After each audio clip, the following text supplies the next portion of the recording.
దేవుని బిడ్డలారా, ప్రభువైన యేసుక్రీస్తు వారి యొక్క శుభనామంలో మీ ಎಲ್ಲరికీ శుభాభివందనములు కలుగునగాక. ప్రియులారా, బాగున్నారా?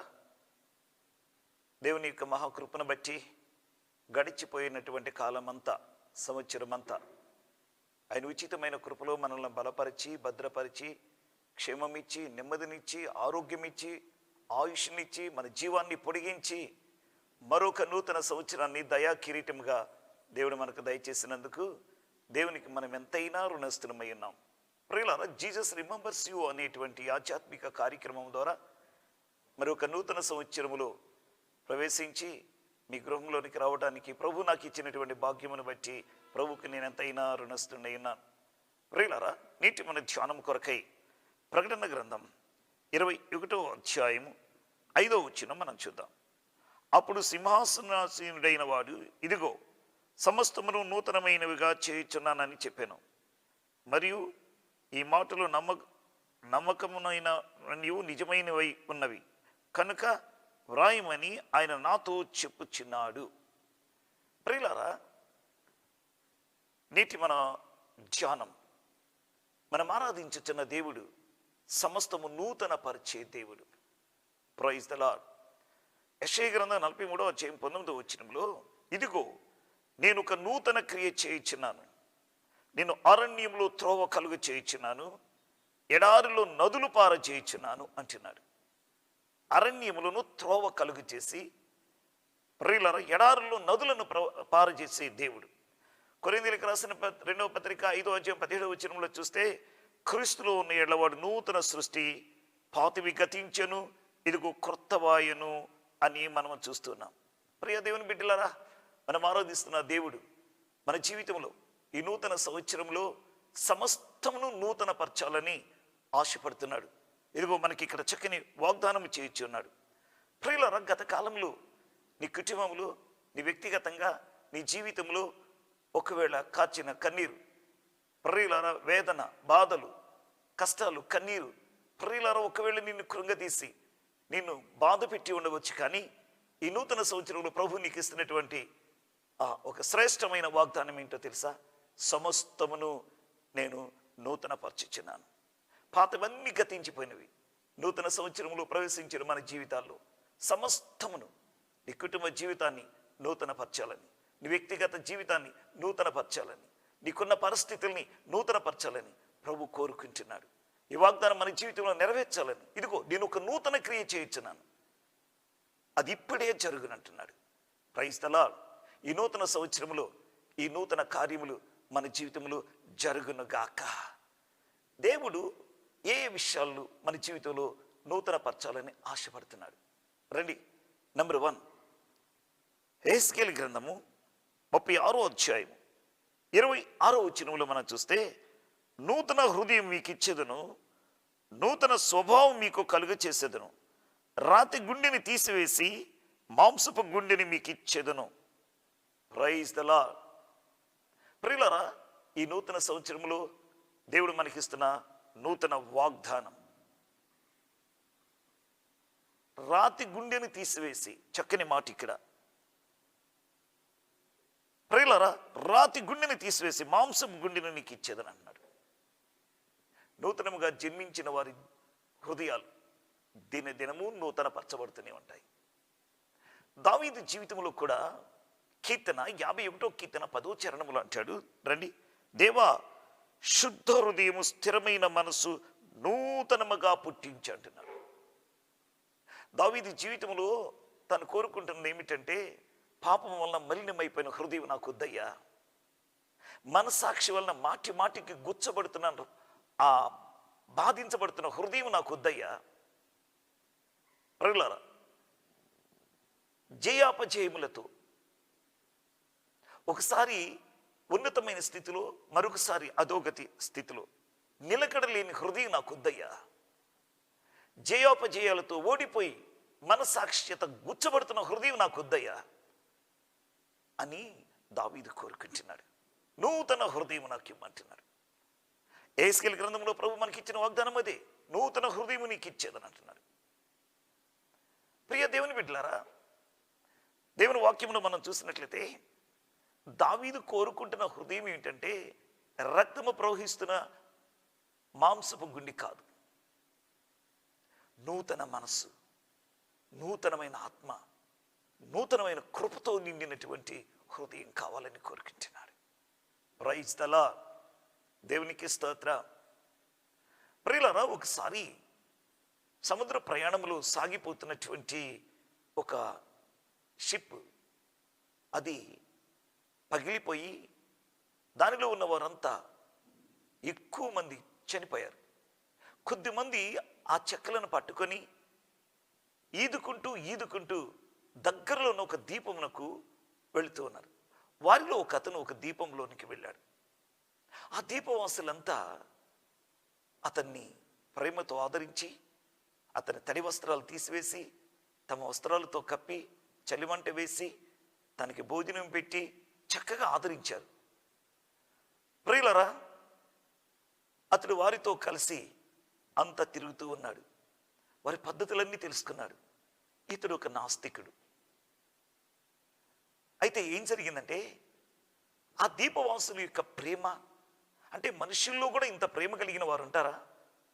ఇంత మానవత్వం కలిగిన వారు ఉంటారా? ఎవరో నేను తెలియదు, అయినా నన్ను ఇలాగ ఆదరించారు, ఏంటి ఈ ప్రేమ, ఏంటి ఈ మానవత్వం అంటూ ఆశ్చర్యపోయాడు. వారి పద్ధతులు అన్నిటిని చూసి నివ్వెరపోయాడు. ఒకరోజు ఆ దీపమంతా కలిగి చూశాడు. వాళ్ళ పరిస్థితులు అన్నిటినీ తెలుసుకున్నాడు. చాలా బాగున్నాయి. అయితే అతని హృదయానికి నచ్చంది ఒకటి ఉంది. అదేమిటంటే, ఆ దీపవాసులతో పెద్దలతో కూర్చొని, మీ పరిస్థితులన్నీ బాగున్నాయి అయ్యా, అంత చాలా మంచిగా ఉన్నారు, కానీ ఒకటి నచ్చలేదు, అదే మీ మతము అన్నాడట. అనగానే ఆ దీపవాసుల్లో పెద్దలైన వారు అతనితో ఏమి సమాధానం చెప్పకుండా అతన్ని వెంటబెట్టుకొని కొద్ది దూరం తీసుకుని వెళ్ళారట. ఒక ఎత్తైన ప్రాంతంలోకి తీసుకెళ్లారు. అక్కడి నుంచి కిందకు చూడమన్నారు. అలా కిందకి చూస్తే ఏముందో తెలుసా? మానవుని కళేపారములు, పుర్రె ఎముకలు, అంతా ఆ ఎముకలతో నిండిన లోయ కుప్పలు కుప్పలుగా పడేస్తున్నాయి. అతను చూడగానే ఒళ్ళు జలతనిచ్చింది. అప్పుడు చెప్పారట, బాబు, నువ్వు కొన్ని సంవత్సరాలకు ముందు వచ్చినట్లయితే నీవు కూడా అక్కడుండేవాడివి. మేమెవరమో తెలుసా? నరరూపంలో ఉన్న రాక్షసుడు, మానవ శరీరమును పీక్కుని తిన్నటువంటి నరరూప మాంస భక్షకులు మేము. ఎందరో ఈ దీపానికి వచ్చారు. వచ్చిన వారందరినీ మేము ఇలాగనే చంపి ఆ మాంసముని తిని ఆ ఎముకలు అక్కడ పడేశాం. నువ్వు చాలా దేవుని కృప, నువ్వు ఇలా బ్రతికున్నావంటే అది నీకు తెలుసా అన్నారట. వాడు బిత్తరపోయాడట. అప్పుడు చెప్పుకొచ్చారట, ఏంటో తెలుసా? కొన్ని సంవత్సరాల క్రితం, కొంతకాలం క్రితం ఒక దైవజనుడు 1000 ప్రయాసాలకు వచ్చి ఇక్కడింత ఇలాంటి ఘోరమైన సంగతులు జరుగుతున్నాయని తెలిసి కూడా 1000 ప్రయాసాలకు వచ్చి ఇక్కడికి వచ్చి ఆ ప్రేమమైన యొక్క ప్రేమ, ఆ జగద్రక్షకుని యొక్క ఆ ప్రేమేంటో, ఎందుకు ఆయన మానవుడిగా వచ్చాడు, ఆయన ఏం చేశాడో మనుషులకు, ఆయన ఎలా మరణించాడు, మరలా తిరిగి లేచి ప్రజలు ఎలా రాబోతున్నాడు అనే సత్యమంతా, ఆయన యొక్క కృప, ఆయన ప్రేమ, ఆయనలో ఉన్నటువంటి ఆ మానవత్వం, ఆ జాలి అంతటిని మాకు తెలియచేశాడు. దానితో మా హృదయాలు మార్చబడ్డాయి. క్రీస్తే మా జీవితాలను మార్చాడు. క్రీస్తే మా హృదయాల్ని మార్చాడు. మాది పాషాణ హృదయం, కఠినమైన బండ లాంటి హృదయం, క్రూర మృగము లాంటి హృదయం, వచ్చిన వారిని వచ్చినట్లట అలా తినేసినటువంటి హృదయాలు. అలాంటి హృదయాలని, క్రూరమైన జీవితాలని, హృదయాలని యేసు ప్రభువు వారి ప్రేమ మమ్మల్ని మార్చింది. లేకపోయినట్లయితే నీవు కూడా అలాంటి ఆ స్థలములో ఉండాల్సిన వాడివి. అర్థమైందా అన్నారట. దానితో అతడు ఉలిక్కి పడ్డాడట. చూసారా ప్రియమైన దేవుని బిడ్డలారా, మన దేవుడు ఎవరో తెలుసా? నూతన హృదయాన్ని ఇచ్చే దేవుడు, కర్కశమైన హృదయాన్ని మార్చే దేవుడు, రాతి హృదయాన్ని తీసివేసే దేవుడు, నూతన హృదయముతో నూతన పరిచే దేవుడు. చూడండి, ఆ దీపవాసులంతా జీవితం, వారి పద్ధతులు నూతన పరచబడ్డాయి, వారి స్థితిగతి అంతా నూతన పరచబడ్డది, వారి హృదయం నూతన పరచబడ్డది. అవునండి, మనం ఆరాధించే దేవుడు ఎవరో తెలుసా? జీవితాలను మార్చే దేవుడండి, హృదయాలను నూతనపరిచే దేవుడండి. ఈరోజు నీవు కూడా ఆయన చేతిలోనికి నువ్వు అప్పగించుకుంటే నీ హృదయాన్ని కూడా ఆయన మార్చడానికి ఇష్టపడుతున్నాడు. గత కాలం నువ్వు అనుభవించినటువంటి వేదనలు, ఆ భయంకరమైన విషమ పరిస్థితుల్లో కూడా నువ్వు సాగిపోయావు. శాంతి సమాధానం లేక కుమిలిపోయావు. భయం గుప్పిట్లో నువ్వు నడిచావు. ఈరోజు ఈ నూతన సంవత్సరంలో దేవుడు నీ జీవితాన్ని నూతనపరచాలని ఆశపడుతున్నాడు. గత కాలం యొక్క పరిస్థితులన్నిటినీ తీసివేసి, ఆ పాతవన్నీ తీసివేసి నిన్ను నూతనపరచాలని ఆశపడుతున్నాడు. Praise the Lord. అలాగైతే ఈ నూతన సంవత్సరంలోనైనా ఆయన చేతికి నువ్వు అప్పగించుకుంటావా? నిన్ను నువ్వు ఆయనకు అప్పగించుకుంటావా? నీ జీవితాన్ని మార్చి, నీ హృదయాన్ని మార్చి, నీకు నూతన హృదయాన్ని ఇచ్చి, నీ పరిస్థితులన్నిటిని, ఇదిగో సమస్తమును క్రొత్తవాయను, ఇదిగో నేను ఒక నూతన క్రియ చేయబోతున్నాను, అది ఇప్పుడే జరగబోతుంది. ఈరోజు నీ జీవితాన్ని అలా సమర్పించుకోగలిగితే నీ కుటుంబంలో, నీ జీవితంలో కూడా అదే మార్పు రాబోతుంది. Praise the Lord. రెండవదిగా ప్రియులారా, మనం చూస్తే యెహెజ్కేలు గ్రంథం 11వ అధ్యాయము 19వ వచనములో మనం చూస్తే, రాతి గుండెని తీసివేసి వారికి ఏక మనస్సును కలుగ చేసి వారి యందు నూతన ఆత్మను పుట్టించును. నూతన ఆత్మ. నంబర్ 1 నూతన హృదయం. నంబర్ 2 నూతన ఆత్మ. ఇక్కడ చూడండి, ఎఫెసీయులకు రాసిన పత్రిక 4వ అధ్యాయం 23-24 వచనం మనం చూసినట్లయితే, ప్రియులారా, అక్కడ మనం మీ చిత్త వృత్తి యందు నూతన పరచబడిన వారై నీతియు యథార్థమైన భక్తి కలిగిన వారై దేవుని పోలికగా నవీన స్వభావము ధరించుకొనుడి. ఆమేన్. ఈ నూతన సంవత్సరంలో నీ కార్యాలను నూతనపరిచి, నీ జీవితాన్ని నూతనపరిచి, నీ మనస్సును, ప్రియులారా, ఇక్కడ మనం చూస్తున్నాం, నీ స్వభావాన్ని నూతనపరిచి నిన్ను ఒక నూతనమైన వ్యక్తిగా చేయాలని దేవుడు ఆశపడుతున్నాడు. అందుకే ఆ నూతన హృదయంలో నూతన అభిషేకం కావాలి, నూతన ఆత్మతో నింపబడాలి. ప్రియులారా, ఎందుకంటే ఆ నూతన పరచబడిన తర్వాత ఆ హృదయంలో ఎవరో ఒకరు ఉండాలి. ఇటు యేసయ్య కావచ్చు, ఇటు సాతాను కావచ్చు, ఎవరో ఒకరు ఉండాలి. ఎందుకో తెలుసా? మన హృదయం దేవుని ఆత్మకు నిలయమని రాయబడి ఉంది. ఒకవేళ దేవుని ఆత్మకు స్థానం లేకపోతే, అంటే దేవుని ఆత్మతో నింపబడకపోతే, దేవుని అభిషేకంతో మనం ఉండకపోతే, ప్రియులారా, తప్పనిసరిగా సాతానికి అది నిలయం అవుతుంది. జాగ్రత్త విందామా? ఇక్కడికి రండి. మత్తయి సువార్త 12వ అధ్యాయము 43-45 వచనం వరకు మనం చూస్తే, అపవిత్రాత్మ ఒక వ్యక్తిని వదిలిపోయిన తరువాత అని రాయబడింది. అంటే ఒక వ్యక్తికి అపవిత్రాత్మ పట్టి అతడు దేవుని వాక్యం వినుట ద్వారాను, దేవుని యందు విశ్వసించుట ద్వారాను అతనిలో ఉన్న అపవిత్రాత్మ వదిలిపోయింది అనుకోండి. వదిలిపోయిన తర్వాత ఫస్ట్ ఆ అపవిత్రాత్మ యొక్క స్థితి ఏంటో తెలుసా? చూడండి, ఇక్కడ విశ్రాంతి దొరకనందున. విశ్రాంతి దొరకనందున అంటే అపవిత్రాత్మకి, దుష్టుడైన సాతానుడికి ఎక్కడ విశ్రాంతితో తెలుసా? ఒక పాపి హృదయంలో వాడి విశ్రాంతి తీసుకుంటాడట. పాపి త్రాగి తందనాలాడుతూ ఆ డ్రైన్లు, ఆ మురికిలో పొరలాడుతుంటే సాతానుడి కంటే విశ్రాంతి అంట, సాతానుడి కంటే నెమ్మది అంట, సాతానుడి కంటే సంతోషం అంట. చూసారా మానవుని జీవితాన్ని ఎలా పాడు చేస్తున్నాడు?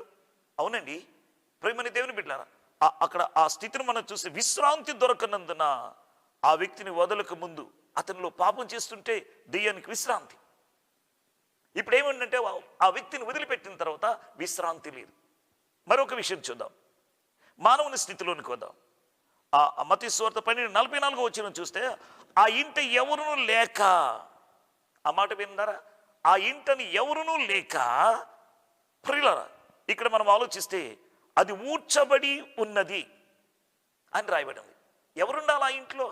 హృదయమే దేవుని ఆలయం, మన జీవితమే దేవుని ఆలయం, మన హృదయం. ఆ ఇంట్లో ఎవరుండాలి? అపవిత్రత వెళ్ళిపోయిన తర్వాత ఎవరుండాలి? దేవుని వాక్యం చెబుతున్న 1 కొరింథీ 3:16 వచనంలో చూస్తే దేవుని ఆత్మ అని మనం చూస్తున్నాం. దేవుని ఆత్మ మీలో నివసించడని మీరు ఎరుగరా అంటున్నాడు. అంటే ప్రియులారా, దేవుని ఆత్మకైనా స్థానం ఉండాలి, లేక దురాత్మకైనా స్థానం ఉండాలి. ఈ రెండే, ఏదో ఒక దాంట్లో స్థానం ఉండాలి. అలాగైతే ఇప్పుడు దురాత్మ వెళ్ళిపోయినది, తర్వాత ఇప్పుడు ఏమో అంటే దేవుని ఆత్మతో ఆ ఇల్లు, ఆ హృదయం నింపబడాలి. నూతనపరచబడిన హృదయంలో దేవుని అభిషేకం ఉండాలి, దేవుని ఆత్మతో నింపబడాలి. లేనట్లయితే ఏం జరుగుతుందో తెలుసా? ఆ ఇల్లు ఊడ్చబడి అమర్చబడి ఉన్నదట. అంటే ప్రియులారా, ఇక్కడ మనం చూసినటువంటి అటు ఊడ్చబడి అమర్చబడి ఉన్నది అంటే అర్థం ఏంటంటే, అంటే ఆ వ్యక్తి చక్కగా క్రమముగా ఉన్నాడట. చక్కగా బైబిల్ చదువుకుంటున్నాడు, చక్కగా ప్రార్థనకి వెళుతున్నాడు, ఆరాధనకి వెళుతూ ఉన్నాడు, అందరితో కలిసిమెలిసి ఉంటున్నాడు. ఇదివరకు స్థితి లేదు. అంటే అతని జీవితం క్రమపరచబడ్డది. ఎందుకు? అపవిత్రాత్మ వెళ్ళిపోయిన తర్వాత, పాపము వెళ్ళిపోయిన తర్వాత అతడు క్రమపరచబడ్డాడు. అమర్చబడి క్రమపరచబడ్డది. Praise the lord. అయితే ఆ ముందు వెళ్ళిపోయిన అపవిత్రాత్మ ఎక్కడ విశ్రాంతి లేక విడిచి వచ్చిన ఇంటికి మళ్ళా వచ్చి తొంగి చూస్తాడట. వచ్చి చూస్తే చక్కగా అమర్చబడి ఉన్నది, ఖాళీగా ఉంది. అక్కడ దేవుని ఆత్మ లేడు, పరిశుద్ధాత్ముడు లేడు, పరిశుద్ధాత్మ అభిషేకం లేదు. ప్రియులారా గమనించండి, నూతన పరచబడిన తర్వాత, మారు మనసు పొందిన తర్వాత, బాప్తీసము తీసుకున్న తర్వాత మనం పరిశుద్ధాత్మ చేత నింపబడాలి. పరిశుద్ధాత్మ మన హృదయంకి నిలయమై ఉండాలి. పరిశుద్ధాత్మను లేకపోవటం వలన, ఆ పరిశుద్ధాత్మ దేవునికి అది నిలయంగా లేకపోవటం వలన వాడు ఏం చేశాడో తెలుసా? వెళ్ళి మరి ఎక్కువగా ఏడు దురాత్మలను తీసుకుని వచ్చాడట. వచ్చి తిష్ట వేసుకొచ్చాడట. ఆహా, అతని స్థితి మొదటి స్థితి కంటే కడపటి స్థితి బహు ఘోరమైపోయింది. ప్రియులారా చూసారా? కారణం ఏంటో తెలుసా? నూతన పరచబడిన హృదయములో దేవుని ఆత్మ ఉండాలి, దేవుని అభిషేకం ఉండాలి, దేవుని ఆత్మతో నింపబడి ఉండాలి. అలా లేకపోతే దురాత్మక నిలయమైతుంది. చూడండి, వెళ్ళి తనకంటే శక్తివంతమైన 7 దయ్యాలను తీసుకొచ్చి తిష్ట వేసుకొచ్చినాడు. బైబిల్ చెబుతుంది మొదటి స్థితి కంటే కడపటి స్థితి బహుఘోరమైపోయింది. ప్రియా సోదరుడా, ప్రియ సోదరి, ఈ నూతన సంవత్సరంలో ఇదిగో నీ స్థితి అలా కాకూడదని గడిచిన సంవత్సరం అంతా విషమకరమైన పరిస్థితుల్లో, భయంకరమైనటువంటి పరిస్థితుల్లో నువ్వు సాగిపోయావు. కన్నీటితో, వేదనతో ఆప్తులను పోగొట్టుకొని నిజంగా నీ జీవితంలో నెమ్మది లేని స్థితిలో నీవు ఉన్నావు. అయితే ఈరోజు ఈ నూతన సంవత్సరమున, ఈ నూతన దినమున ప్రియులారా, పరిశుద్ధాత్ముడు ఇస్తున్న సందేశం ఏంటో తెలుసా? ఇదిగో సమస్తమును నూతనంగా చేయబోతున్నాను, సమస్తమును నూతనపరచబోతున్నాను. ఆహా, ఇదిగో నేను ఒక క్రొత్త క్రియ చేయబోతున్నాను. నీకు ఒక క్రొత్త, ఇదిగో దేవుని వాక్యం, ఇదిగో నేను ఒక నూతన క్రియ చేయబోతున్నాను. అది ఇప్పుడే మొలవబోతుంది. ఎడారులలో, ఆహా, నేను అరణ్యములో త్రోవను కలుగు చేస్తాను. అసాధ్యమండి. ఎడారులో నదులను ప్రవహింపచేయడం, ఎడారులో నదులు ప్రవహించవండి. అలాగైతే అంటే దాని అర్థం ఏంటో తెలుసా? అసాధ్యమైన కార్యాలను నీ జీవితంలో సుసాధ్యము చేయబోతున్నాను. ఈ నూతన సంవత్సరంలో నిన్ను నూతన పరిచి, నీకు నూతనముగా నీ జీవితంలో నూతన కార్యాలు చేయాలని ఆశపడుతున్నాడు. ఎప్పుడో తెలుసా?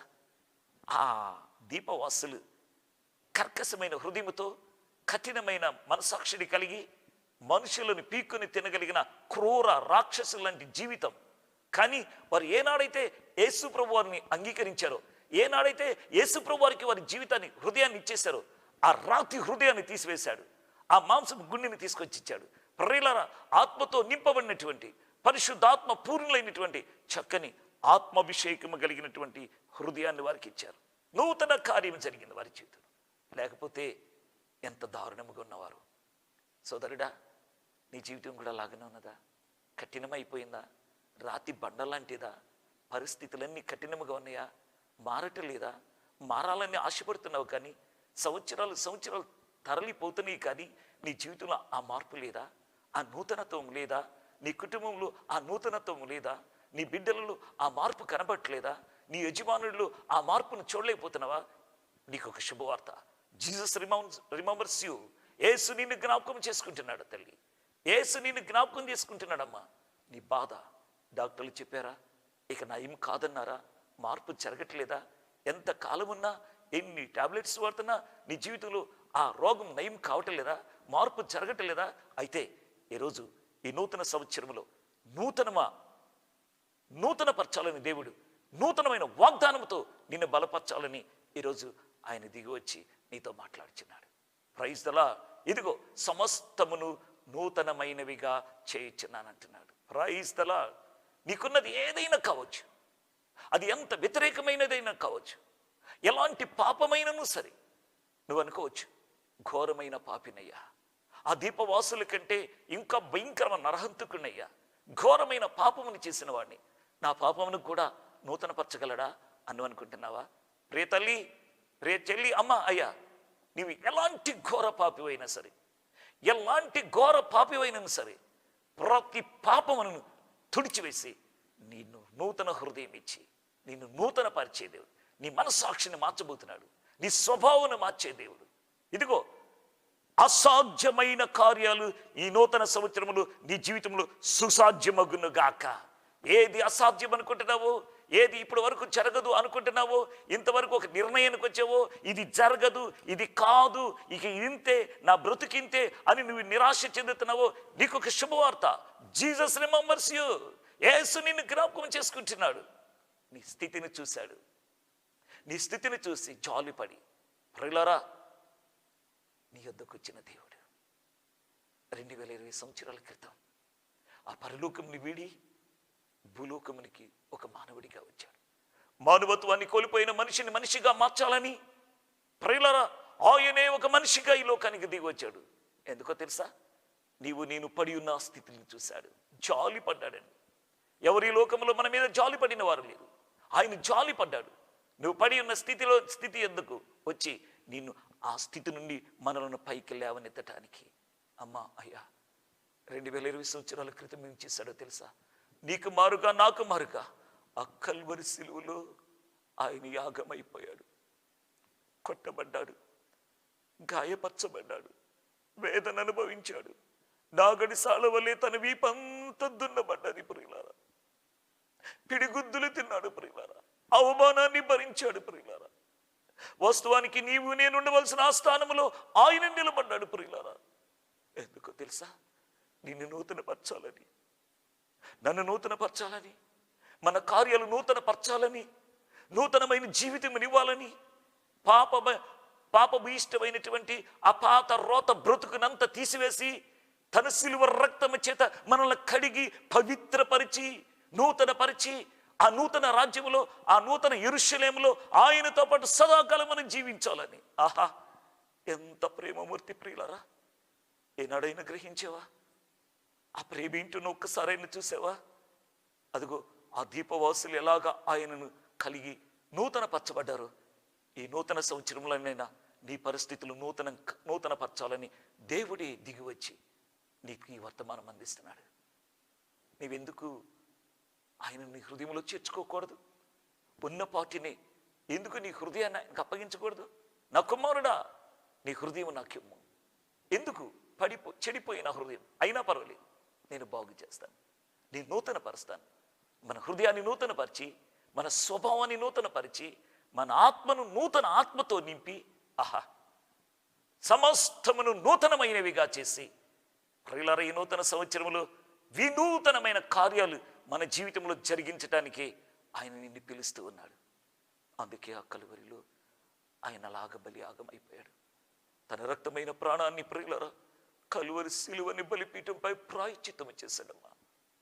ఆయన ప్రాయశ్చిత్తము చేయటం వల్ల మన పాపమునకు పరిహారం కలిగినది. ఇప్పుడే ఆయన ఎదుకు వస్తే నీ సమస్త దోషములను, నీ సమస్త పాపములను కడిగి క్రీస్తు రక్తములు మనల్ని పవిత్రపరిచి, పరిశుద్ధపరిచి, నూతన పరచబడును గాక. ఆమేన్. అలాగైతే ఇంకా ఆలస్యం ఎందుకు? ఉన్నపాటిని ఆయన హస్తములోనికి వస్తావా? ప్రార్థన చేసుకుందాం. సకల ఆశీర్వాదములకు కారణభూతుడమైనటువంటి మా ప్రియ పరలోకపు తండ్రి, మనోహరుడా, నీకు వందనాలు చెల్లిస్తున్నాం. ఇంకా ప్రభు, గడిచిన సంవత్సర కాలం ఎంతో దయనీయమైన, భయంకరమైనటువంటి స్థితిగతుల్లో కూడా ప్రయాణం చేసిన మా జీవితాలు, ఆ చేదు జ్ఞాపకాలు వాటన్నిటిని కొట్టివేసి మా జీవితాలను నూతనపరిచి, మా కుటుంబ వ్యవస్థను నూతనపరిచి, మా కార్యాలను నూతనపరిచి, నూతన కార్యాలు చేయడానికి ఈ 2021 సంవత్సరం నూతన సంవత్సరములో ప్రభువా, మీరు మాకు ఇచ్చినటువంటి ఈ శుభ సందేశమును బట్టి నిన్ను స్తుతిస్తున్నాం ప్రభు.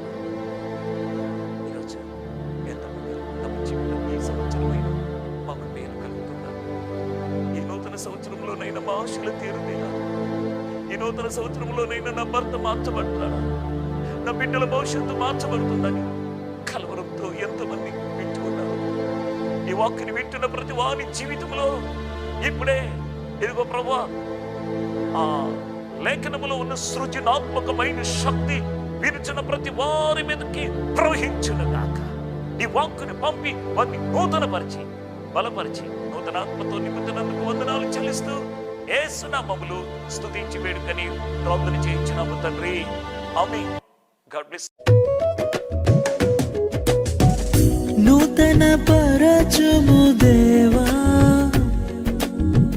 నీ కార్యములు నా ఎడల. నూతన పరచుము దేవా, నీ కార్యములు నా ఎడల. సంవత్సరాలెన్నో జరుగుచున్నను, నూతన పరచుము నా సమస్తము. సంవత్సరాలెన్నో జరుగుచున్నను, నూతన పరచుము నా సమస్తము. పాతవి గతించిపోవును, సమస్తం నూతనమగును. నీలో ఉత్సహించుచు నీకై ఎదురు చూతును. నూతన పరచుము దేవా, నీ కార్యములు నా ఎడల. నూతన పరచుము దేవా, నీ కార్యములు నా ఎడల.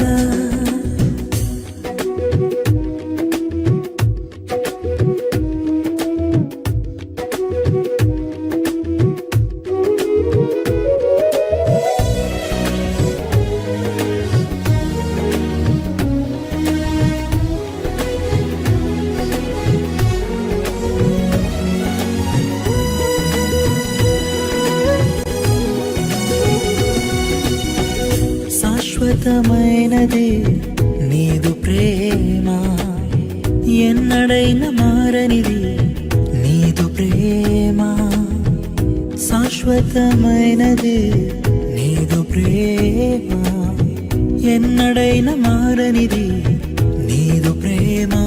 దినములు గడచిన సంవత్సరాలెన్ని దొర్లినా, నాయడ నీదు ప్రేమ నిత్యం నూతనమే. దినములు గడచిన సంవత్సరాలెన్ని దొర్లినా, నాయడ నీదు ప్రేమ నిత్యం నూతనమే. ప్రియులారా, ప్రతి నెల 3వ బుధవారం బస్ స్టాండ్ ఎదురుగా ఉన్నటువంటి డాక్టర్ బిఆర్ అంబేద్కర్ ఆడిటోరియంలో, మున్సిపల్ ఆడిటోరియంలో ప్రతి నెల 3వ బుధవారం ప్రత్యేక ఉపవాస కూడిక జరుగుతోంది. రండి, మీ సమస్య ఏదైనాను, నీ కన్నిటికీ పరిష్కారం ఉంది. కలిసి ప్రార్థన చేద్దాం. ప్రార్థన ద్వారా నీ సమస్యకంతటికి విజయాన్ని పొందుకుందాం. అనేకులను తీసుకొని మీరందరూ కూడా రావాల్సిందిగా ప్రేమతో మిమ్మలను ఆహ్వానిస్తూ ఉన్నాం. ఇంకా ఏ సంఘానికి వెళ్ళని వారు ఎవరైనా ఉంటే, చీరాల్లో ఈ లివ్ ఫర్ క్రైస్ట్ మినిస్ట్రీస్ ద్వారా ఆరాధన జరుగుతుంది. క్రింద కనబడుతున్నటువంటి స్క్రీన్ మీద ఉన్న ఆ నంబర్కు ఫోన్ చేయండి. అందరము కలిసి ప్రభుని ఆరాధన చేద్దాం. రండి, అట్టి ఆరాధనలో పాలిభాగస్థులమై నిత్య జీవానికి వారసులమవుదాం. దేవుడు మిమ్మల్ని దీవించిన గాక. There shall be showers of flame.